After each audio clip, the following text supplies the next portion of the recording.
Welcome to This Explainer. Today, we're diving into something that is literally a multi-billion-dollar battlefield, the cyber threat intelligence industry.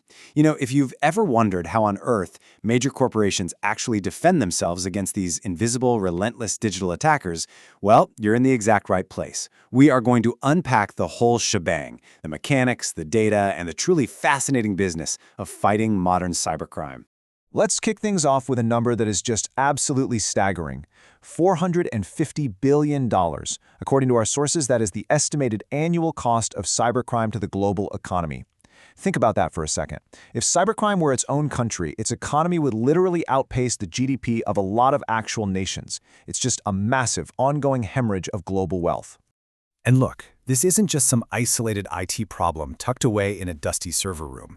It is a full-blown crisis. Just look at the sheer variety of these targets.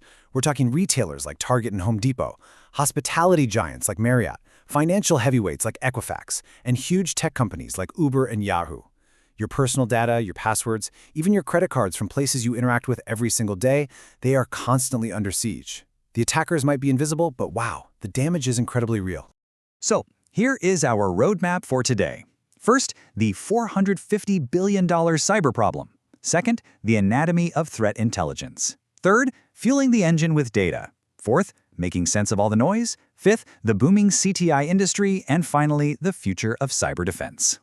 All right, moving right along to Section 2, Anatomy of Threat Intelligence. Let's look at the actual mechanics of how a CTI platform acts as the hero stepping up to fight these hackers.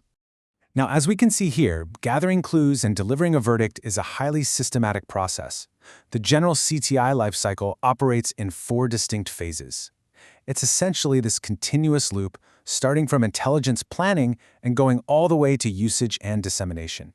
It's really not just about reacting to threats, it's a very calculated strategic cycle. So, stepping through these phases. In Phase 1, organizations plan their strategy. They look at their critical assets and ask, okay, where are we most vulnerable? Then, moving to Phase 2, they scout for data, sweeping up massive amounts of information from internal networks and external feeds. Phase 3 is where they run complex threat analytics, literally pulling apart malware to see exactly how it ticks. And finally, in Phase 4, they take all that intelligence and deploy defenses. That could be creating new firewall rules or sharing intel with their incident response teams to stop the threat in its tracks. Bringing us to Section 3, fueling the engine with data. Obviously, an engine is only as good as its fuel, and in CTI, data is the absolute lifeblood. Let's see where they get this raw intel. The best way to think about this data collection is like looking inside the house versus looking outside the house. Internal intelligence, or IONT, is your inside view, right? Your network logs, your intrusion detection systems, your databases. It tells you exactly what's happening on your own turf. But open source intelligence, or OSINT, combined with the darknet, well, that's looking outside the house. This involves monitoring shady hacker forums, carding shops selling stolen credit cards, and even just regular public social media. The goal here is to intercept the hackers' plans before they ever actually strike your network. And beyond all that raw machine data, they also tap into some pretty fascinating alternate sources. Human intelligence involves manual research and sometimes, believe it or not, direct interactions with hackers to gain super precise knowledge. Then there's counterintelligence. I love this one. It involves setting up what are called honeypots. These are essentially fake vulnerable systems set up as traps to safely deceive attackers so defenders can secretly study their tools in real time. And finally, they use finished intelligence, which are basically polished commercial data feeds ready to be used right out of the box. Okay, Section 4, making sense of the noise. Because look, having mountains of data is one thing, but extracting actionable, operational intelligence from all that noise, that is the real challenge. What you're looking at here are the 7 primary analytical weapons used to really interrogate that data.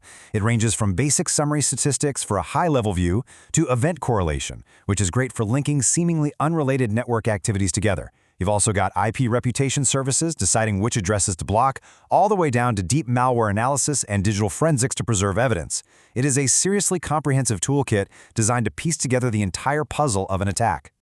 But the absolute emerging superstar here? Machine learning. When you're dealing with data on a massive big data scale, going through it manually is literally impossible. Machine learning algorithms step in to automatically learn from the data, make predictions, and spot hidden patterns that a human would totally miss.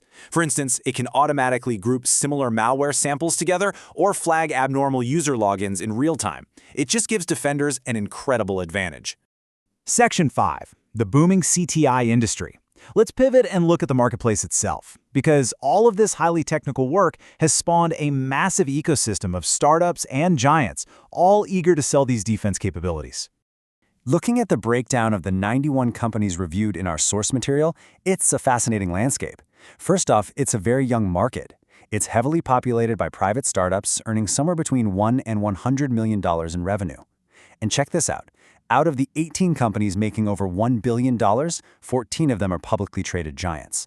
This tells us the industry is rapidly growing, but there's still plenty of room for innovation from the smaller, more agile players. Surprisingly, though, the demographics of these digital detective agencies kind of break all the usual tech stereotypes. 59 of the 91 companies were founded in the 2000s. And actually, scratch that, here's an even more interesting stat. 56 of them are headquartered completely outside of California. So they aren't just clustered in Silicon Valley. The industry is heavily decentralized across places like Florida, Washington, D.C., Texas, and even internationally in tech hubs like Israel. But here is a genuinely shocking fact drawn straight from the research. 13.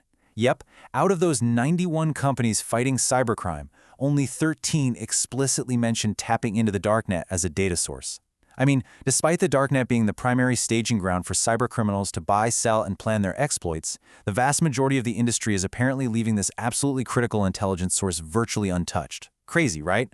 Which brings us to Section 6, the future of cyber defense. That massive blind spot leads us perfectly into our final frontier, identifying exactly how this industry needs to evolve.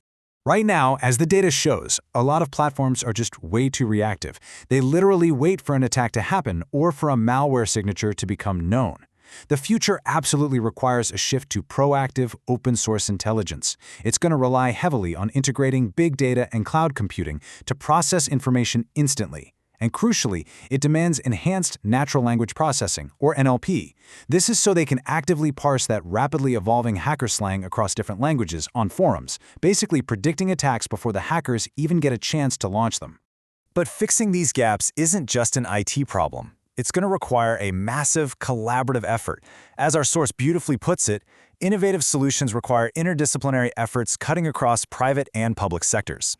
We need computer scientists working side by side with criminologists and linguists, heavily supported by federal funding from institutions like the National Science Foundation, if we're going to build the next generation of these platforms. So I want to leave you with this final thought.